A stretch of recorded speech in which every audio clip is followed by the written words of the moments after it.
From LinkedIn News, I'm Leah Smart, host of Everyday Better, an award-winning podcast dedicated to personal development. Join me every week for captivating stories and research to find more fulfillment in your work and personal life. Listen to Everyday Better on the LinkedIn Podcast Network, Apple Podcasts, or wherever you get your podcasts.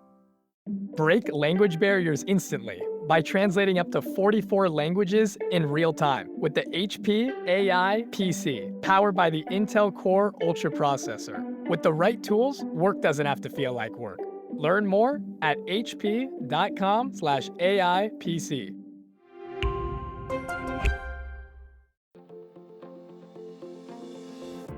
Hello, my friend, and welcome to another exciting episode of Negotiate Anything. Thanks for joining us today. With over 10 million downloads and listeners from more than 180 different countries, it's dedicated listeners just like you who have made Negotiate Anything the #1 negotiation podcast in the world. I'm your host, Kwame Christian. I'm a business lawyer, mediator, author, and the proud CEO of the American Negotiation Institute. Now, before we get into today's insightful conversation, I have a golden opportunity for those of you who recognize the power of negotiation in your professional lives. Have you ever found yourself wishing that you could navigate those high-stakes conversations with more confidence? Or perhaps you're looking to empower your team with the art of persuasion and conflict resolution. At the American Negotiation Institute, we've crafted specialized keynotes and workshops tailored for those very needs. We've transformed the negotiation skills of professionals worldwide, and we're eager to do the same for you. We believe the best things in life are on the other side of difficult conversations, and our goal is to help you improve your lives and the lives of those around you, one difficult conversation at a time. Don't let another challenging conversation leave you second guessing. Click the link in the description to discover how we can help you find confidence in conflict, negotiate better deals, and have stronger relationships. Because in the world of business, every conversation counts. And now, without further ado, let's jump into the interview. Brian, thanks for joining us today. Happy to be here. So how would you get us started by telling us a little bit about yourself and what you do? Sure.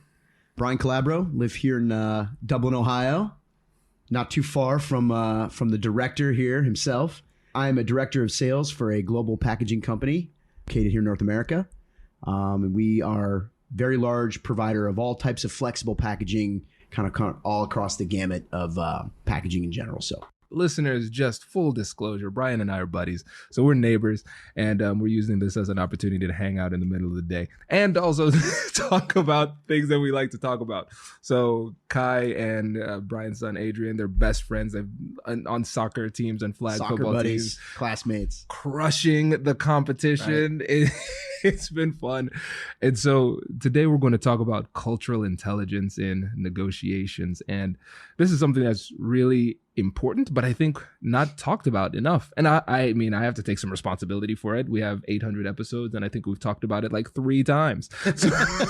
So unforced error on my part, but we're doing our best to overcome that. Right. Not sure if this is going to hurt or help, but we're giving our best shot either way. We'll see. So when you think about cultural intelligence in these negotiations, what does that mean to you? You know, I think it's truly trying to understand at a fundamental level the person on the other side of the negotiation table, not just the goal you're trying to accomplish, but it's, you know, connecting. And I think, you know, what I love about the business world and negotiation is it brings in people from all walks of life, all areas of the world, and, you know, kind of gives us a forum to get to know each other, express our thoughts and our ideas. And I think, again, really trying to connect on a fundamental level is super important, and really trying to understand the nuances of kind of what makes us all different from a cultural perspective, from a professional perspective, personal lives, where we're from, tying that all into what is the kind of common ground goal that we're trying to accomplish here at the table. So it's very interesting. Absolutely. And I love that you started off with understanding the person. And you specifically said we want to understand the person and connect, not just focus on the goal. And I think a lot of times we think about empathy and understanding just as a means to an end for the actual negotiation. But it's more than that. Just human to human, we need to connect. And we're not thinking of them just only through the lens of the culture that they're in. We're getting a better understanding of culture so we can get a better understanding of them as a person. I think that's such an important place to start. Maybe this is a fault, but I truly can't help myself in the fact that, most of my clients are my friends as well. And sometimes it can make it difficult if you're at an impasse or you find yourselves disagreeing on something, but it's just something inevitably that happens to me is that, I think of my customers as not only customers, but they're my friends. And, I want to connect with them. I want to get to know them. I want to understand what's happening in their lives, in and outside of the professional space. So in my opinion, it's helped me, especially when it comes to having difficult conversations and having, kind of more tense negotiations, that I have a connection. Yeah. And what's really funny about hearing you say that? I didn't need to hear you say that to know that's the way you approach it. Because you know me. I know. Listen, okay, everybody. I'm sure this will come out at some point. Like Brian and Ashley, their house it's the party house on the block. Everybody hangs out there. Everybody's Brian's friend. So I'm not at all surprised. We've had to negotiate with law enforcement maybe on more than one occasion. Listen, nothing dangerous. Just maybe a noise ordinance or two. But. It's so funny. Every weekend. It's so much fun. But it makes so much sense, man, because again, for us to be able to get to that level of friendship, we have to have some kind of understanding. Right. Just as a person. You don't get to that level of rapport by accident. Right. Like it takes a deeper understanding. Absolutely. And what's cool about your approach too is that this isn't just based on some kind of kumbaya type of methodology where you're saying like, hey, we should just love on each other because that's what people do. That's a nice thing, but you're an international businessman. Like you have high level conversations with a lot of money on the line, but we're still starting on that personal level, actually understanding the person.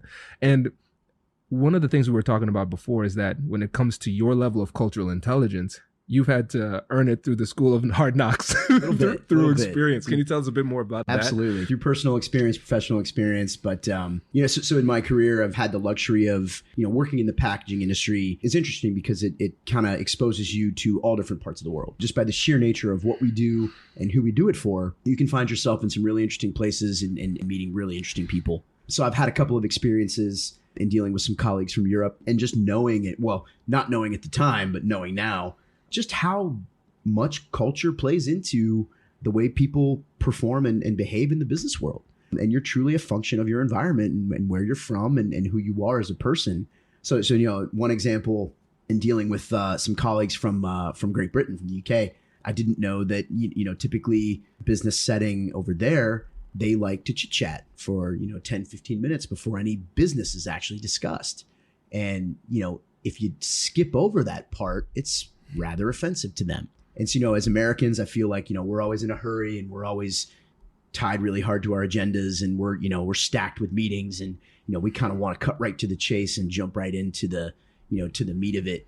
And, my colleagues in the UK politely told me that, yeah, that's really not how we do it over here. We like to talk a little bit and get to know each other and, kind of set the stage. And I thought that was really interesting. And so now I try to, even when I'm not dealing with the Brits, I try to do that, before hosting a call or before hosting a meetings, let's take 5 minutes and just talk and how you doing? How's your family? How's everything? How's your weekend? How are the holidays? Your vacation's coming up, because at the end of the day, to your point, we're just still people, right? And we're still trying to connect, person to person. There's always time for the business, right? So that was a UK experience. And then dealing with some colleagues from Italy and France, where it's seemingly a little more laid back, great people. And I love dealing with my colleagues from those countries, but it's not uncommon for them to be casually late to a meeting, 10, 15 minutes. And again, as Americans, we are very much prompt and on time. We try to be, and that's kind of a sign of respect and everything over here in our culture. But over there, it's very common to be 10, 15 minutes late, very casual, and it's openly accepted. So it took me a minute to realize that it shouldn't be offensive. Welcome them in and it's totally fine. And so now in those conversations, you kind of have a grace period or a grace window of, okay, we're going to wait maybe 10 minutes and then make sure everybody's present, and then we'll start our talk or our call. So just kind of, interesting things in learning how, the different behaviors and the different commonplace traits of how you negotiate in different cultures is interesting. 100%. And so let's tie this all back to what you said at the beginning. We're understanding the person and connecting with them on a personal level. And what we're talking about here isn't any kind of like hardcore business negotiation strategy, a tactic, X's and O's that'll get you an edge in a negotiation in like a strategic sense per se. But we're recognizing that deals and conversations and relationships are much better when we have a strong relationship as the foundation. And two things that you mentioned a couple of times. So you talked about respect and offense and unintentional disrespect, because we perceive it as disrespect if somebody's late. But if we have a better understanding of the cultural context, we realize it's nothing personal about us. Correct. That's just the way that they do things. And then when you were talking to your friends from the UK, they felt a little bit offended that you wanted to go straight to business. You weren't trying to be disrespectful. That's just the way that you operate. And it's interesting to your point. I thought I was being respectful of everyone's time. And it is actually ironic that, no, we appreciate that, but we kind of do this little social thing before we get down to business here. So yeah, it was absolutely, I chalked it up to, rookie mistakes in terms of negotiating internationally, but taking those learnings and now kind of applying them. Hello, my friends. Before we get back to today's episode, I want to ask you a question. Have you ever wondered how to elevate your team's negotiation game and how you can help the folks on your team have better, difficult conversations? At the American Negotiation Institute, we offer transformative keynotes and workshops tailored to empower professionals with top-tier negotiation and conflict resolution skills.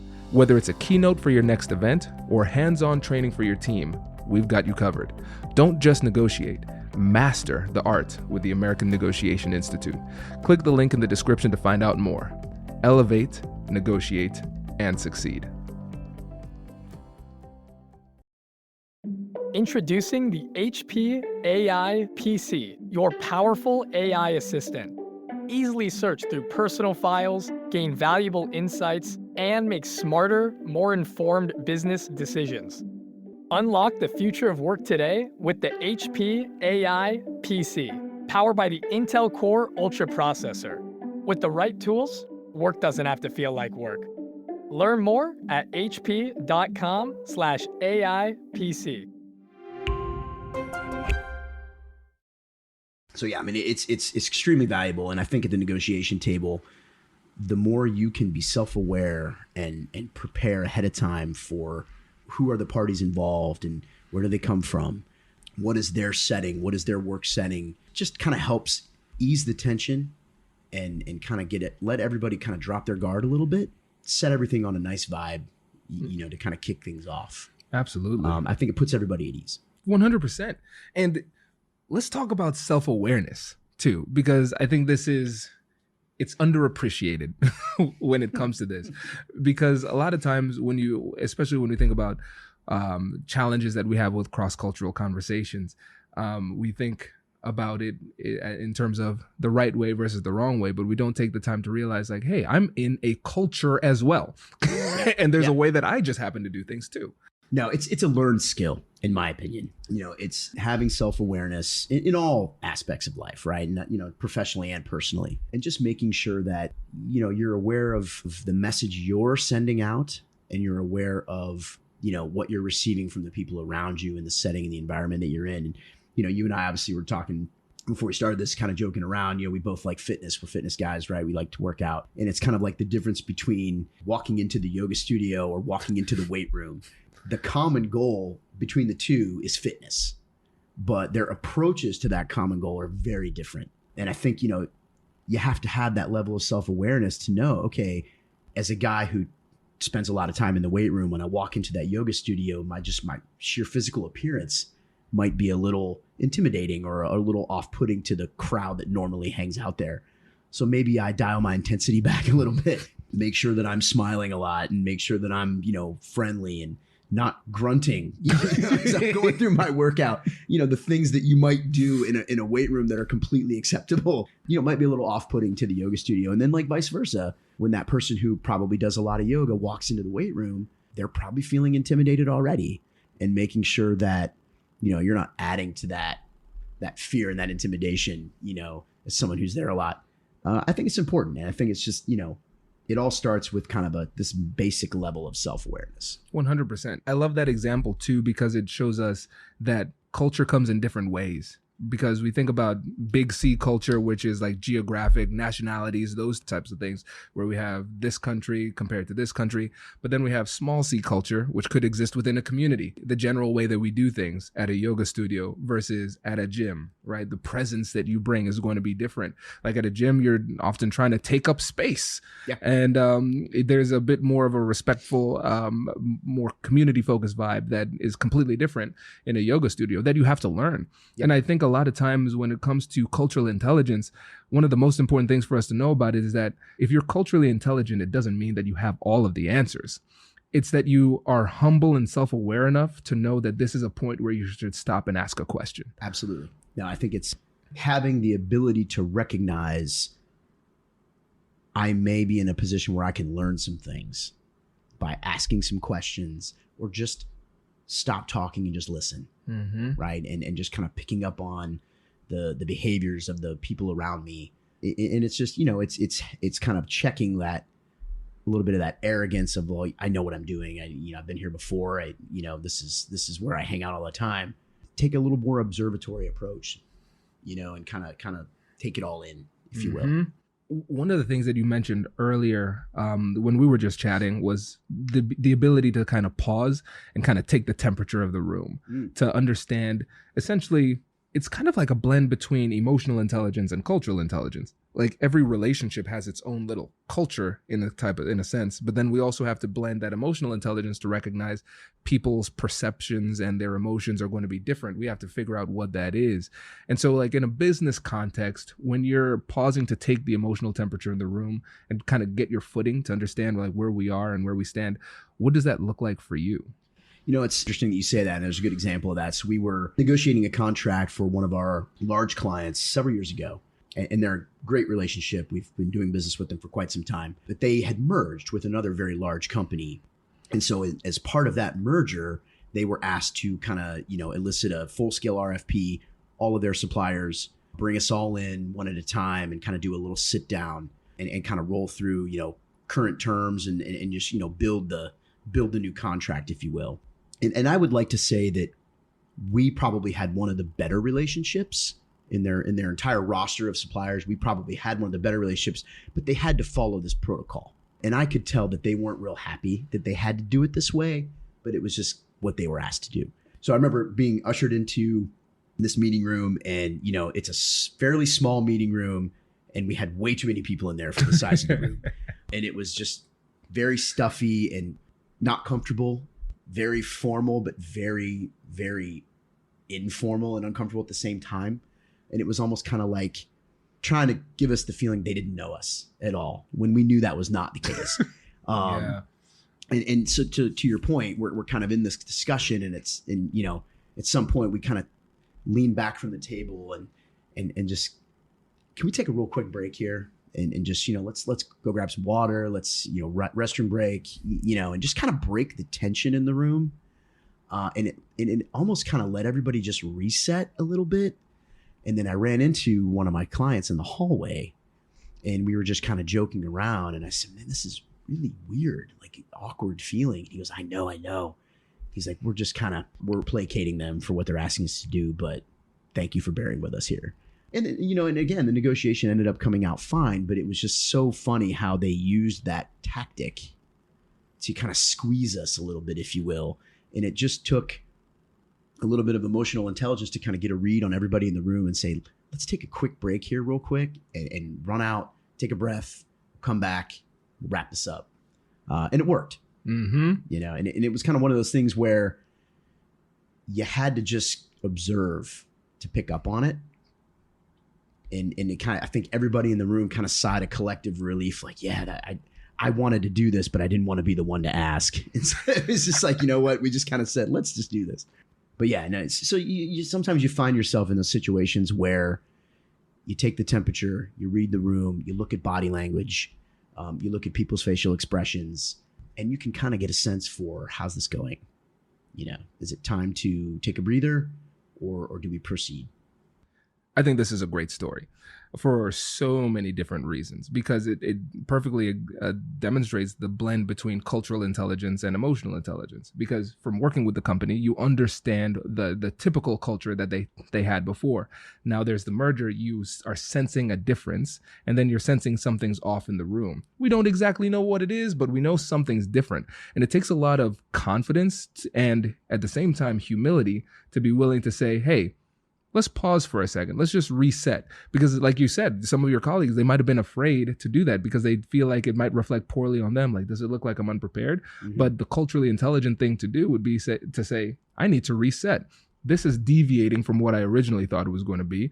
Let me pause, reset before I say or do something that puts me in a bad position. And let me gather myself and then move forward. And then when you had the opportunity to make a one-on-one connection, you could make a deeper connection where the person's a little bit more comfortable being vulnerable away from their counterparts. One-on-one. And just say, hey, just stating the obvious. Just saying, hey, this feels kind of weird. Does it feel weird to you? Yeah, it feels weird to me. Yeah. And so did you feel like just that little interaction felt like it brought you two closer? Oh, 100%. 100%. And then going, when we reconvened, it felt like he was on our side.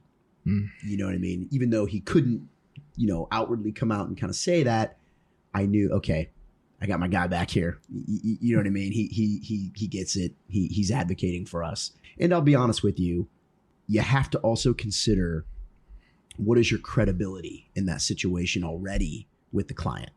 Because we had a great relationship with this particular customer, because they knew us really well, we are one of their best suppliers, and we know that. We felt comfortable doing what we did. Had that been a situation where we were the new guy coming in the door, I probably would not have chosen to do that because I haven't earned the right to do that. I haven't earned that respect. So I think that's, again, self-awareness. We're a credible guy here. We've been in the game for a while with these guys. We've been in the trenches with them. We've earned the right to kind of say, hey, let's take a little breather. Let's step out. Let's grab some water. Let's, bathroom break. But again, if we were the new guy coming in, I don't think we have the respect and the we haven't earned that stripe. Yep. To do that. So I think that was a big, maybe the reason why it went over the way it did and it was okay and it was accepted is because we were the ones asking and we had that relationship. Yep. Oh, this is so good because shows that when you think about blanket negotiation advice, there's no such thing as blanket negotiation advice. It's all going to be circumstantial, depends on the relationship and the dynamics of the interaction. So it's important to know what are the elements of the interaction that you have to pay attention to, but then it takes a lot of experience and knowledge to be able to understand which way to go with all of that information, which can be overwhelming sometimes. Sure. Absolutely. We're in a current negotiation now, or we're in the very early stages of one with another higher profile customer where we don't have as lengthy of a relationship. So we have to be a little careful on how we approach that and what we ask for and kind of how we handle that, because we haven't earned the right to maybe be as confident in our requests, maybe be as direct in our requests as with this other client. And again, it's all recognizing who's at the table. What's the overall situation? What are we trying to accomplish here? What's the current state, right? Yeah.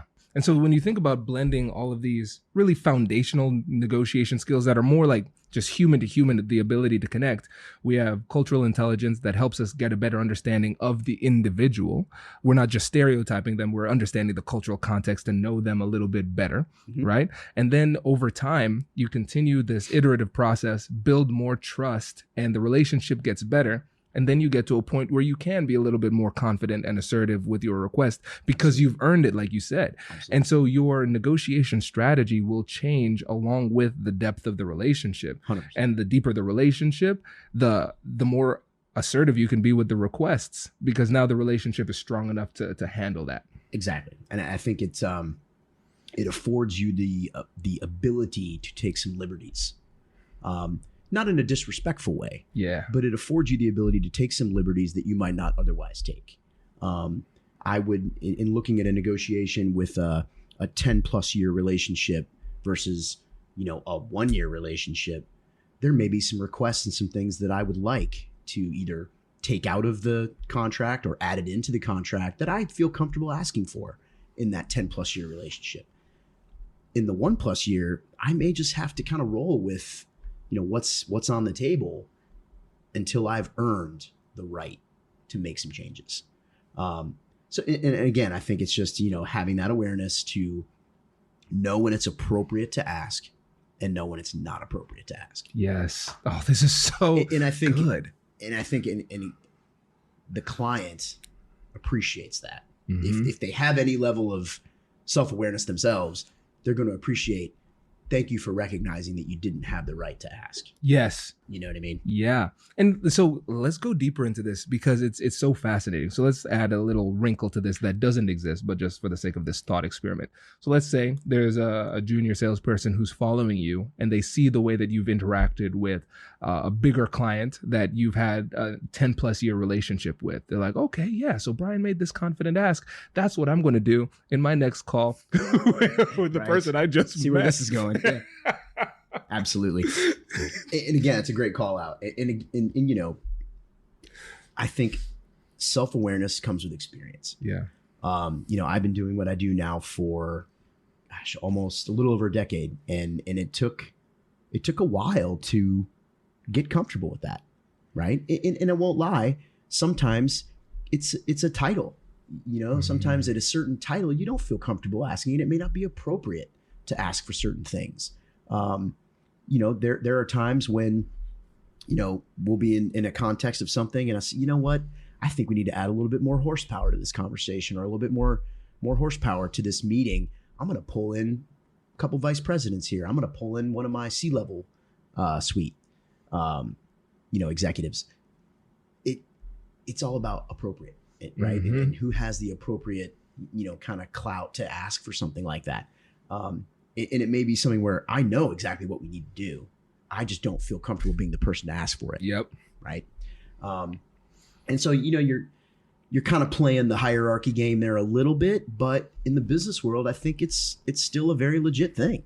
And some companies very much respect that. And unless you have a certain acronym in your title, you don't get to make requests, and that's still a very, real, viable thing. I'd like to think that as the younger generations come in, that's changing a little bit. I think merit is based, more now on, what you can accomplish and what you can get done as a group versus, what title you carry. But, it's just, again, being self-aware to know, hey, am I the right person that should be asking for this, or do we need to pull some other people in here? Bingo. Yeah. And again, you have to, when you think about this through the strategic lens too, this is something that has a significant impact on not just the quality of the outcome, but the quality of the relationship, and cultural intelligence will play a big role into that too, because you have to consider how the other person will perceive the message, right? Because sometimes it is the messenger, Absolutely. right? Not the message, the messenger. So it's like, okay, will they think it's disrespectful if I ask for it? Do they need to see that title? Would that, based on their culture, would that be perceived or received a little bit better? Sure. Again, that there's no specific right answer for it. We just have to be able to develop the skills to ask the right questions, make the right reads. But it starts again with that self-awareness to even know that this is one of those inflection points in a negotiation. Yeah, it's funny you say that. It makes this, what you just said makes me think to an intercompany meeting that we were having based on some negotiation skill training. And I was with some colleagues from another part of the world. I noticed that they were all on one side of the table in this mock negotiation. I noticed that only the highest ranking person would speak for the group, which I thought was really interesting. And on our side of the table, it was a free for all. Everybody was talking over each other. But it was a lot more collaborative. And on their side of the table, they would kind of huddle internally to discuss things. And then there was one spokesperson that would talk for the group, and it was the highest ranking individual. It actually legitimately the highest ranking individual. So I was curious about that, and I noticed it. And then I asked one of my colleagues afterwards, what was up with that? Is that just kind of the way you guys chose to do that? And they said, no, in our culture, that's how we do this. The highest ranking person typically is the voice of the group, which I thought was really interesting. Yeah, and that's within your company. That's within our company. Exactly. I don't have a lot of interaction with that group on a day-to-day basis. Outside of some of our, gatherings, intercompany gatherings as a business. I don't work in that sector, predominantly, but I thought it was just really interesting that's how they did that. They would discuss internally as a group, kind of huddle together, and then everything was communicated across the table by one person. And that was the highest ranking individual there. So it was sort of like, I almost kind of equated it to like the military, and like the general will speak for the troops. Yeah. Right. The troops, everybody kind of collaborates and discusses things internally, but the outward communication to the other side is from that highest ranking individual. So fascinating. Yeah, it was really fascinating. And then, it's just, and that's interesting. I wonder how that plays into ongoing negotiations. And, I would assume that same culture that's probably true in, other organizations that they work with, but then you take it outside of that culture and it's just, it's kind of interesting. Yeah. And I don't know if I was the only one that noticed it. Right. On our side. Now, this is good. Okay. So check this out. So one of the words that you used about 4 or 5 times in that response was interesting. And then you said, I wonder how it would play out in other situations. So one of the 4 elements of cultural intelligence is CQ drive, like cultural intelligence drive. That's just the motivation, the drive, the desire to learn more about different cultures, different people. Like you find it interesting. Right. And one of the greatest indicators of somebody who's going to develop deeper levels of cultural intelligence is just how curious they are in general, right? Intellectual curiosity is a big piece of it, right? If you have the natural inquisitive nature and you're just curious, right? And I've always been that way. My son, Adrian, is the same, we live a mile from the school and I'll get 35 questions from the time I leave my house and the time I drop him off about all sorts of things. But he's just a curious individual, probably takes after me. But I think truly it's probably why I love doing what I do so much is because of that curious nature in learning why are they doing that way? Yeah. Is that a cultural thing? Is that a company philosophy thing? That's just interesting. I want to learn more about that. Different than the way we do it. It's different than the way I do it. So it's just fascinating. And I think that people who maybe don't have that level of curiosity, not necessarily are at a disadvantage, but they might miss out on really, getting that deeper understanding of why things are happening the way they're happening or why this went a certain way or, Yeah. Now, with the last 5 or so minutes we have here, let's ask the questions that everybody's really wanting to know. So for Brian and Ashley Calabro, as the gathering place, you are the cultural center of our neighborhood. We're like Grand Central Station is probably more accurate description. Seriously. So seriously though, when it comes to your ability to be that space, like what are those things that you keep in mind when you have all sorts of different neighbors with all sorts of backgrounds just coming and hanging out at your place like for hours? Question. I think it's just about being very welcoming and accommodating. And it's just like, hey, everyone's welcome here. We love all of our neighbors for a variety of different reasons, from the arrangement of the chairs on the driveway around the fire pit to the music that's playing to the beverages that are around. It's just like, hey, help yourself, come in, relax, enjoy yourself. We like to think of our neighbors as our family, our extended family. And it's just, maybe that's my Italian heritage and the fact that that's just kind of how I was raised. And the Italians are very welcoming people if you know anything about that culture, and like you're a part of the family. The first time you meet typically an Italian family, they bring you in, they're hugging you, they're kissing you, they're, sometimes to your detriment.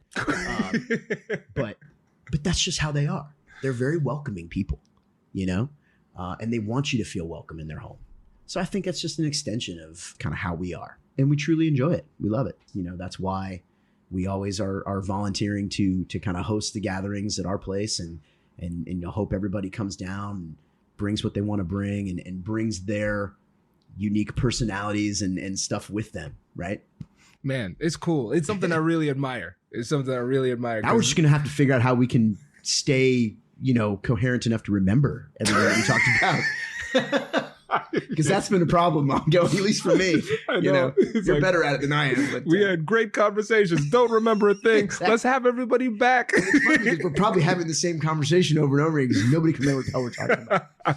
It's so much fun. No, man, I really respect it. We appreciate it because when we moved into the neighborhood, we're like, okay, well, we moved in the middle of COVID. Yeah. So everybody was distant for that purpose. But yeah, it was really cool helping us to get acclimated to the neighborhood. Absolutely. So we appreciate that. I think everybody else does. So yeah, it's impressive, man. No, we appreciate that. And we love you guys. And it's been so much fun just, kind of watching you guys meet the other neighbors and I always enjoy, one of the things I really truly love is being a connector. I really enjoy when my friends meet other friends through me and connect. Bringing you guys over and then having you meet some of the other neighbors. And then I think I saw you talking to my next door neighbor across the street for like a half an hour. Yeah. Like the newest new people, right? That was you guys like a couple of years ago, and you probably wouldn't have met him otherwise. Yeah. And that's just cool, and then hopefully you two now have a connection and who knows where that goes. Yeah. Right. So I think it's just fun to be like the hub and just, just a connector of people. You know what's funny, Brian? It's not until you said that, because you said you like introducing people to new people. You're the reason I know people in this neighborhood. I don't think I would know anybody. Yeah. Wow. And it's just, I enjoy that. I really do. I think Whitney has met some people through Ashley that she may not have otherwise crossed paths with. And now like she knows her sister and like they're talking and you know what I mean? So it's cool. And it's, wow. Yeah. Okay. So this is sometimes I make notes in the podcast that I can review like later so I don't forget. Yes. So you're the reason we know anybody in the neighborhood. And then you're also the reason for Kai's best relationship in the neighborhood, Adrian. And then you're also the reason that Kai's on these awesome football team, like the flag football team and the soccer team and everything. Absolutely. Who knows? He might have been on a losing team, Brian, otherwise. Might have been. So this is cool, man. Well, I appreciate this. This was great. I think there were a lot of great takeaways. Listeners, a lot of fun. Yeah, man, I appreciate you coming down. And listeners, make sure to connect with Brian on LinkedIn. Is the best place. I'm trying to get him into the social media game. I'm trying to get him to start a podcast. Listeners, if you liked this episode and you're like, hey, I want to learn more from Brian, connect with him on LinkedIn and be like, hey, bro, start a podcast. I know a guy who might know a thing or two about it. So yeah, we could probably make that happen. Yeah, man. Well, dude, I appreciate you. And we'll definitely have you back because this was exceptional. Can't wait to do it. Appreciate the opportunity and look forward to the next chat. Congratulations, you've just joined an elite club. By listening to a full episode, you're now officially on the Negotiate Anything team. So welcome aboard. What most team members do is they subscribe to the podcast because that allows them to automatically get the latest episodes of the show. The best things in life lie on the other side of difficult conversations. Keep learning, keep practicing, and keep getting better. Your relationships will improve, your career will soar, and you'll have the confidence you need to get the most out of these crucial conversations. Again, thank you for joining the team. We're excited to have you, and I will see you in the next episode. I'll catch you later.